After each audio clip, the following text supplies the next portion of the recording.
जय शिव गोरख।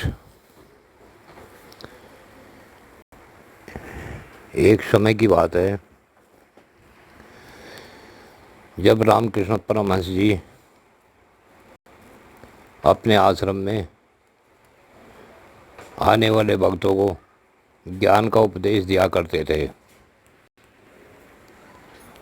उनके बीच में एक शराबी आना शुरू हो गया। वह भी आता, बैठकर और सुनकर चला जाता।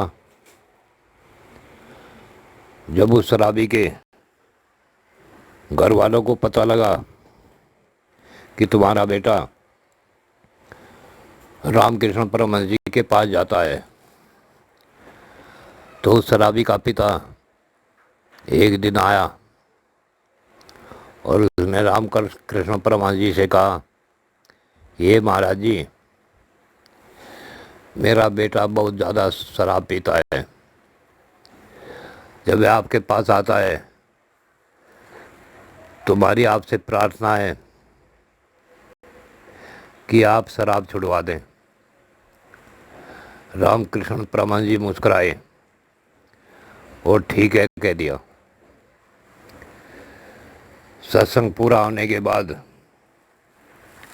रामकृष्ण परमहंस जी ने उस शराबी युवक को रोका और कहा, बेटे, मुझे तुझसे कुछ बातें करनी है, बैठ जाओ, सबसे बाद में जाना।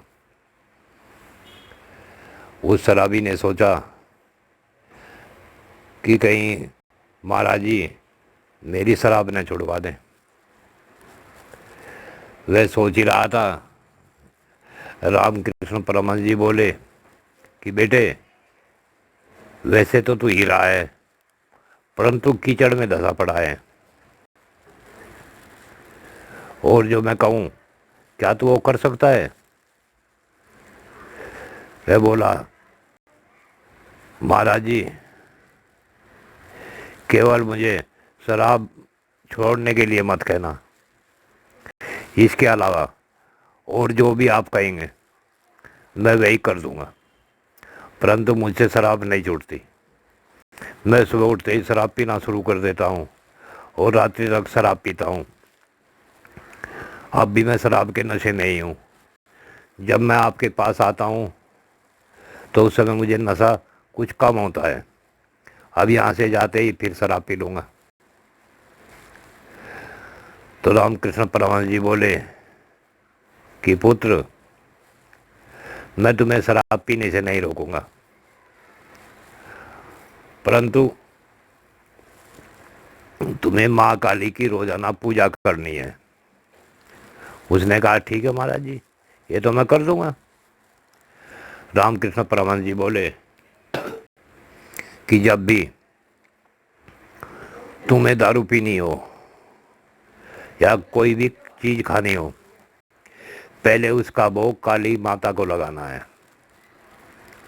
उसका भोग लगाने के बाद ही तुझे कुछ खाना पीना है।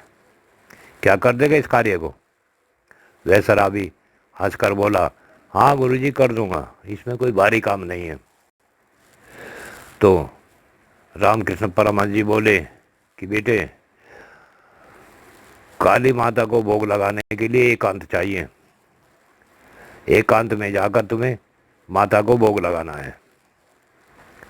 उसने कहा, ठीक है गुरुदेव, मैं ऐसा ही करूँगा। अब वह घर गया। उसने अपनी शराब की बोतल उठाई और चला काली के मंदिर की तरफ। जब वह मंदिर में गया तो वहाँ कोई नहीं था। उसने जैसे ही अपने थैले में से शराब की बोतल निकाली, तभी कुछ लोग आ गए। अब उसने सोचा कि ये क्या कहेंगे कि यहाँ तो शराब लिए खड़ा है मंदिर में। उसने वह छिपा ली, बाहर बैठ गया। जब वे चले गए, उसने फिर देखा एकांत है, वह फिर चला। जब वह जाकर बोतल निकाल रहा था, तभी फिर कुछ पुजारी आ गए और वह फिर वापिस हट गया। उसे शाम हो गई,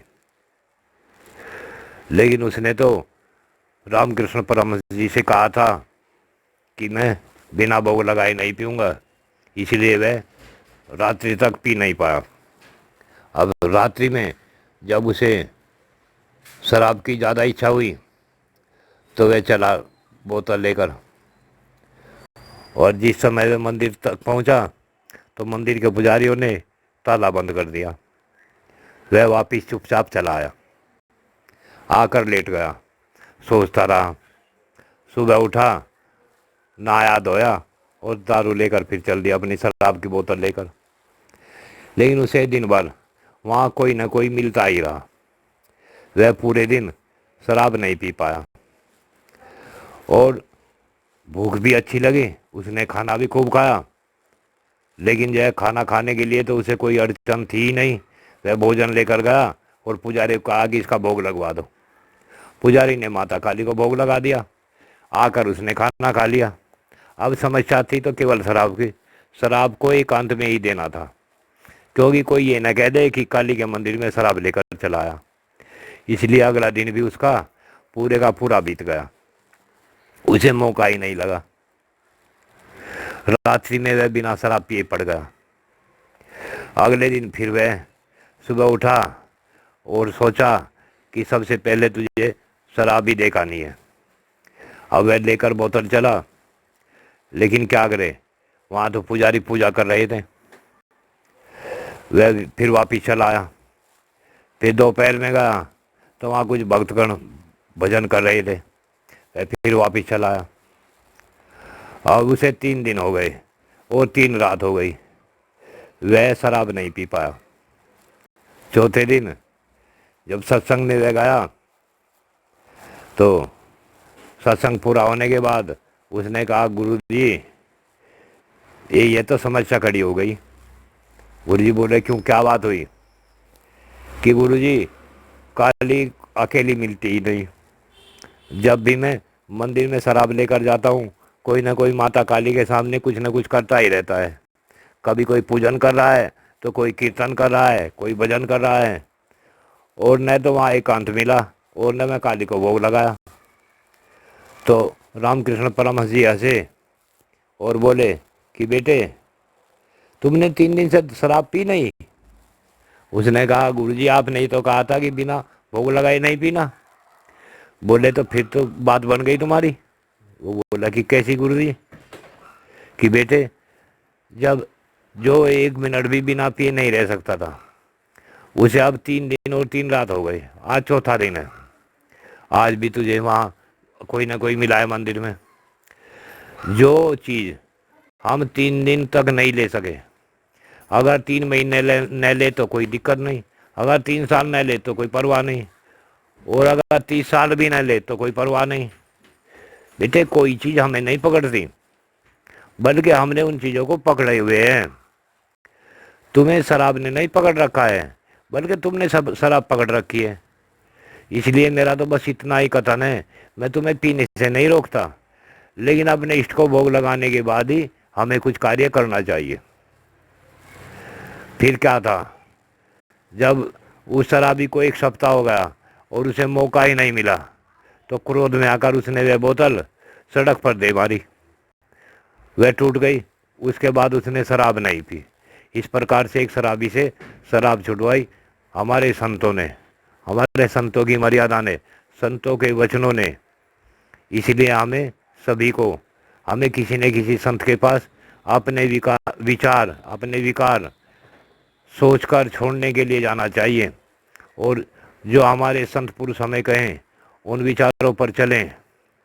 तो मेरे श्रोताओं, अगर आपको ये बात अच्छी लगी हो तो ध्यान देना, और आप भी, अगर कोई विचार आपके गलत हो रहे हैं, आपके अंदर कोई विकार बना हुआ है, तो कहीं ना कहीं किसी संत पुरुष के सामने जाकर अपने उन विचारों को रखो जिससे आपके जीवन में खराबी आ रही है, और उनके वचनों का पालन करो।